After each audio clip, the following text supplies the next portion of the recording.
मित्रों, आपने अपने जीवन में कभी न कभी तो यह सुना ही होगा कि जीवन एक सफर है और इस जीवन मरण के सफर में प्रत्येक व्यक्ति के जीवन में अच्छा व बुरा समय आता जाता रहता है। जीवन हर एक कदम पर हम मनुष्यों की परीक्षा लेती है और उसी परीक्षा के अनुसार ही हमारे जीवन के आगे का सफर तय होता है। यदि फैसले सही हुए तो समय अच्छा हो जाता है, गलत हुए तो बुरा समय आता है।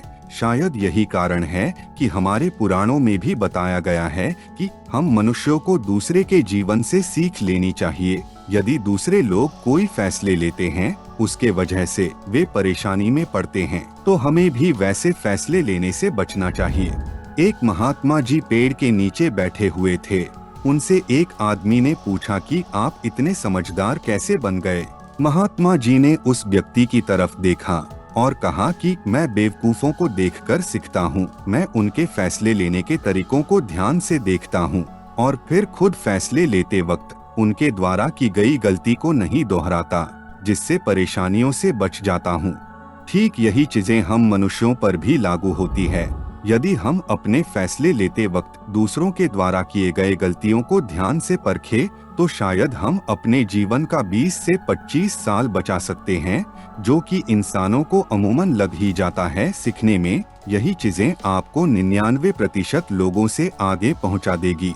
ध्यान रखें, जीवन हमें प्रत्येक दिन एक नया सबक सिखाती है।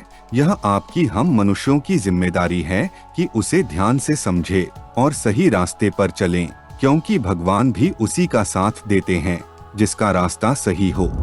ऐसी ही 6 चीजों को हमारे पुराणों में बताया गया है, जो आज के इस वीडियो के माध्यम से हम जानेंगे, जिसे जानने के बाद आप खुद ब खुद वे गलतियां करने से बच जाएंगे जिसे ज्यादातर पुरुष अनजाने में कर बैठते हैं और जीवन भर पछतावे के सिवाय कुछ नहीं मिलता। सबसे पहले नंबर पर है खुशी।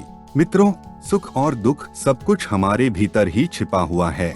यदि हम अपने भावनाओं पर कंट्रोल करें तो हमें ज्यादा से ज्यादा खुशी की प्राप्ति होगी। कुछ लोगों को संभोग जैसे कार्यों में खुशी की अनुभूति होती है, परंतु वे भूल जाते हैं कि वे खुशी उनके अंदर ही है।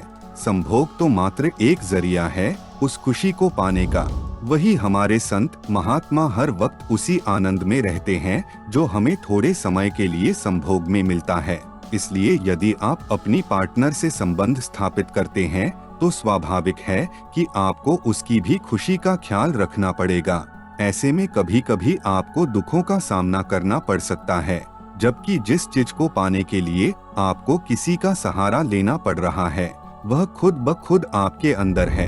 यह सिर्फ संभोग की अवस्था में ही लागू नहीं होता। उदाहरण के तौर पर यदि बरसात का मौसम है तो शायद आपको बारिश में भीगने में मजा आ सकता है, पर यह जरूरी नहीं कि आपके पार्टनर को भी आए। यह सिर्फ आपके दिमाग की उपज है। खुशी आपके दिमाग में होती है।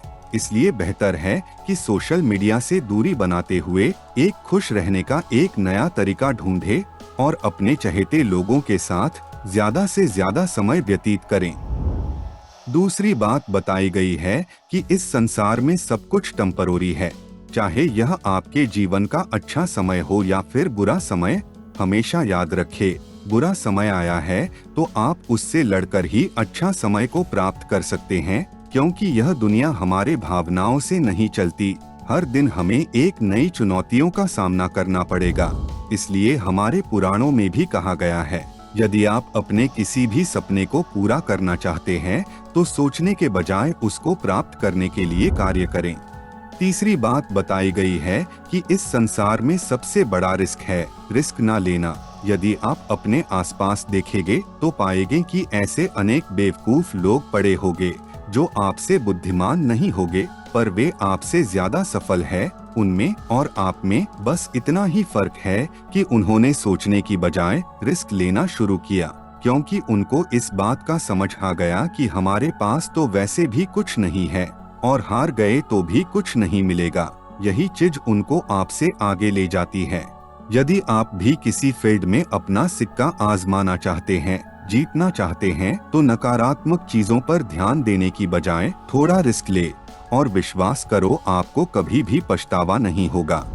चौथी बात है मित्रों, वर्तमान में जीने की बजाय अतीत या भविष्य में जीना। हालांकि अतीत या वर्तमान के बारे में सोचना मनुष्य की सामान्य प्रवृत्ति है, परंतु अतीत की किसी बात को लेकर बैठ जाना या भविष्य में जो चीजें प्राप्त होंगी उसके बारे में सोच कर जीना आपका जीवन बर्बाद कर सकती है, क्योंकि इंसान तभी तक खुश रह सकता है जब वह भविष्य के बारे में योजनाएं बनाए और उन चीजों के बारे में सोचकर खुश होना कि भविष्य में मेरे पास ऐसी चीजें होंगी आपको पतन की ओर अग्रसर कर सकता है। इसलिए बेहतर है कि उन चीजों को जीने के बारे में सोचने की बजाय उसको पाने के लिए काम करना शुरू करें। पांचवी बात चौथी बात से थोड़ा जुड़ी हुई है, जिसे हम कहते हैं हद से ज्यादा सोचना। यह एक तरह का जाल है। हम लोगों में से ऐसे बहुत लोगों की आदत होती है कि हम चीजों को अपने अनुसार सोचना शुरू कर देते हैं। यदि कोई हमारी तारीफ नहीं करता तो हम यह मान लेते हैं कि वह मुझसे जलता है। ऐसे में हमारा मन अनेक तरह की बातें सोचने लगता है जो असल में सच नहीं होती। इसलिए आपको ऐसे जाल से दूर रहना चाहिए और जब भी लगे कि ऐसा आपके साथ हो रहा तो जो चीजें आपको पसंद है उस कार्य में लग जाना चाहिए। यह चीजें उनके साथ सबसे ज्यादा होती है जिन्होंने गलत फील्ड को चुन लिया है। बेहतर है कि उस फील्ड से निकले और जो चीजें आपको पसंद है उनको करें। छठी व सबसे महत्वपूर्ण बात है मित्रों कि हमारा दिमाग नकारात्मक बातों का सबसे अच्छा मित्र है। जीवन के विभिन्न मोड़ पर आप जो भी फैसले लेते हैं, यदि भविष्य में वे जाकर गलत हो जाते हैं तो हमारा दिमाग तुरंत उसका दोष किसी और पर डाल देता है और हमें सांत्वना देने लगता है। इसलिए हमारे शास्त्रों में तन के ताकतवर होने से ज्यादा बेहतर मन को ताकतवर होना बताया है। जीवन हमारे लिए एक वरदान है, इसलिए जीवन के हर एक मोड़ पर हमें स्टूडेंट बने हुए सीखते रहना चाहिए। यदि आप ऐसा करते हुए अपने दिमाग को मजबूत बना लेते हैं तो भविष्य में जो भी नतीजे आएंगे उसका दोष किसी और पर देने की बजाय आपका दिमाग यह सोचना प्रारंभ कर देगा कि असल में गलती कहाँ पर हुई। एक बाग के माली की तरह आपका दिमाग आपके हर एक विचार रूपी पौधे को सिंचता रहेगा और नकारात्मकता से दूर रखेगा। हिंदू धरोहर की यह प्रस्तुति आपको कैसी लगी, कमेंट करके जरूर बताएं। धन्यवाद।